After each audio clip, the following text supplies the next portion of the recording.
काजल अभी ऑफिस से निकल ही रही थी, तभी घर से फ़ोन आ गया। ममता जी, बहू कहाँ हो? घर आओ तो थोड़ा सा पनीर लेती आना।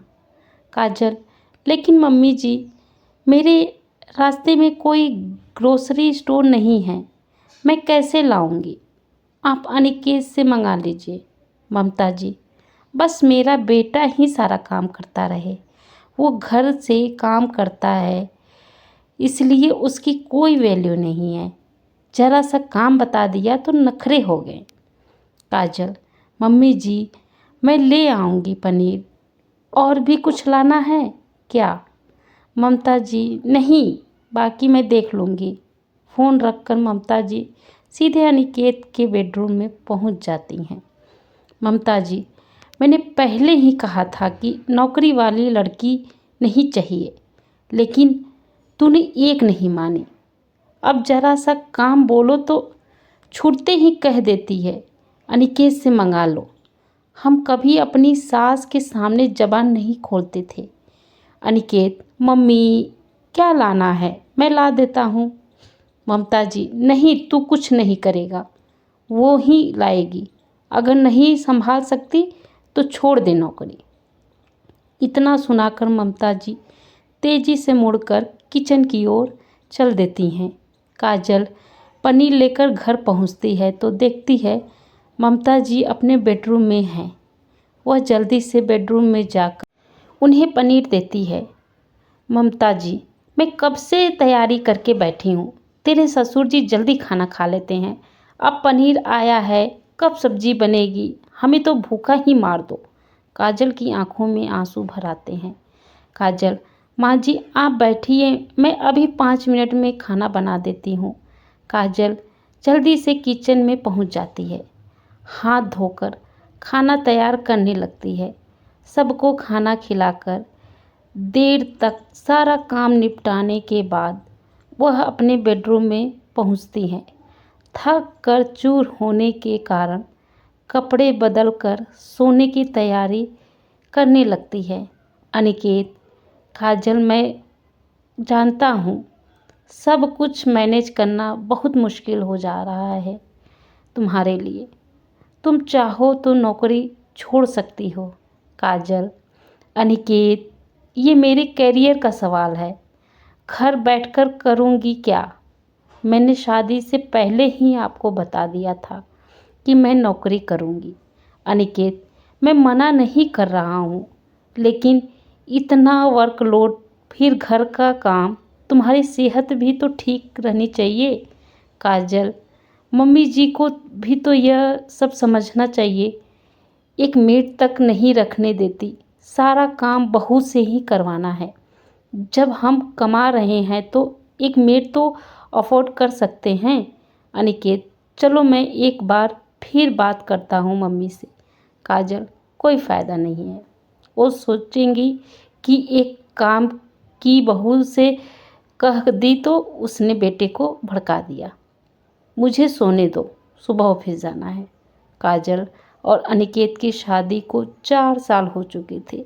इन 4 सालों में काजल ने बहुत कोशिश की कि अपनी सास को मन जीत सके, लेकिन ममता जी को हर बात में कमी नज़र आती थी। अगले दिन काजल ऑफिस जाती है। वहाँ लंच में वह अपने डेस्क पर बैठकर खाना खा रही थी, तभी स्वीटी उसके पास आती है। स्वीटी, क्या बात है, अकेले बैठकर लंच कर रही है? लगता है तेरी सास ने आज कुछ स्पेशल रखा है तेरे टिफ़िन में। काजल, अपनी ऐसी किस्मत कहाँ, यहाँ तो खुद बनाना पड़ता है। सुबह सबके लिए नाश्ता, फिर खाना, यही सब शाम को। स्वीटी, तुम्हें अपने ससुराल वालों से बात करनी चाहिए, या तो मेड रखी या तुझे काम करने में हेल्प करे। काजल, कई बार कोशिश कर चुकी हूँ, कोई फ़ायदा नहीं है। स्वीटी, तेरे पति को भी कुछ दिखाई नहीं देता? काजल, वो अपनी मम्मी के सामने कुछ नहीं बोल पाते हैं। कभी कभी ऐसा लगता है कहीं भाग जाऊं सब छोड़कर। तभी उसे कॉल आती है। बॉस के केबिन में बुलाया था। बॉस, काजल तुम जिस प्रोजेक्ट पर काम कर रही थी उसमें कुछ प्रॉब्लम आ रही हैं। तुम्हें उसे ठीक करने के लिए 1 वीक के लिए बेंगलोर जाना पड़ेगा। काजल, लेकिन सर मैं कैसे जा सकती हूँ? बॉस, तुम चाहो तो किसी को अपनी हेल्प के लिए ले जा सकती हो, जिसे भी चाहो, लेकिन प्रोजेक्ट कंपनी के लिए बहुत ज़रूरी है। हम रिस्क नहीं ले सकते। वहीं जाकर सब ठीक करना होगा। ऑनलाइन सपोर्ट से काम नहीं चल रहा, क्लाइंट ने बोला है, नहीं तो प्रोजेक्ट कैंसिल हो जाएगा। काजल, ठीक है सर, कब जाना है? मैं अपने साथ स्वीटी को ले जाना चाहती हूँ। उसने भी इस प्रोजेक्ट पर काफ़ी काम किया है। काजल शाम को घर आकर अनिकेत को सब बताती है। अनिकेत, ठीक है, कोई बात नहीं, बस एक बार मम्मी को बता देना। काजल ममता जी को बताने उनके कमरे में जाती है। ममता जी, ये क्या कह रही हो बहू? तुम्हें हमने नौकरी करने की परमिशन दे रखी है। इसका मतलब ये नहीं कि अकेले सैर सपाटा करने चली जाओ। यह सब नहीं चलेगा। मना कर दो या जॉब छोड़ दो। काजल, लेकिन मम्मी जी, बहुत ज़रूरी प्रोजेक्ट है। ममता जी, हमने भी दुनिया देखी है। यह सब बहानेबाजी हम अच्छे से जानते हैं। काजल, मम्मी जी, मैं कोई बहाना नहीं बना रही हूँ। आप तो समझो, लेकिन मुझे जाना पड़ेगा। काजल यह कहकर वापस अपने बेडरूम में आ गई। ममता जी पीछे पीछे आकर अनिकेत को डांटने लगी। ममता जी, बेटा हमें वृद्धा आश्रम भेज दो। जब बड़ों की कोई इज्जत नहीं है तो क्या फ़ायदा यहाँ रहने का? फिर तुम दोनों सैर सपाटा करते रहना। अनिकेत, मम्मी, वो सैर सपाटा करने नहीं जा रही है, ज़रूरी काम है। मैं समझता हूँ, मुझे भी कभी कभी जाना पड़ता है।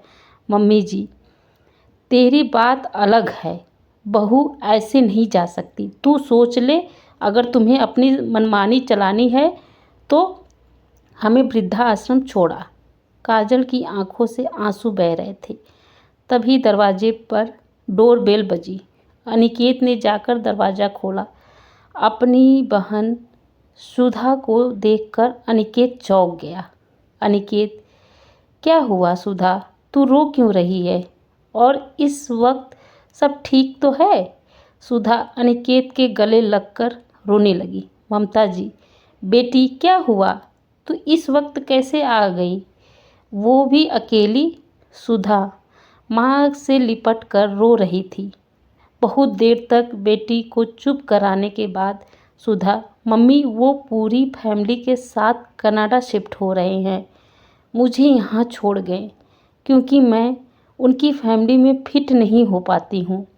उन्हें मॉडर्न अंग्रेजी बोलने वाली बहू, जॉब वाली बहू चाहिए थी। अब वो वहाँ दूसरी शादी करेंगे। ममता जी, हे भगवान, अब तेरा क्या होगा? कैसे लोग हैं, घर की लक्ष्मी को छोड़कर पैसों के पीछे भाग रहे हैं। तभी ममता जी के पति सुधांशु जी ने कहा, सुधांशु जी, वह ममता, एक तरफ बेटी के नौकरी न करने का अफसोस और दूसरी ओर बहू के नौकरी करने का अफसोस, दोनों बातें सही लगती हैं। अपनी बेटी के लिए कुछ और बहू के लिए कुछ और। ममता जी की आंखों से आंसू बह रहे थे। ममता जी, काजल, मुझे माफ़ कर दे बेटा, तू सही थी।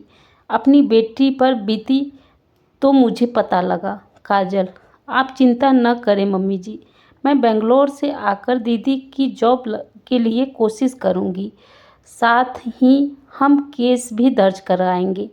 ममता जी सोच रही थी, जैसी भी है बहू सबको निभा तो रही है, साथ ही नौकरी और घर दोनों मैनेज कर रही है। काजल सोच रही थी, ससुराल जैसा भी है लेकिन सब साथ तो हैं, थोड़ा एडजस्ट करने में क्या बुराई है। तो दोस्तों, कैसी लगी हमारे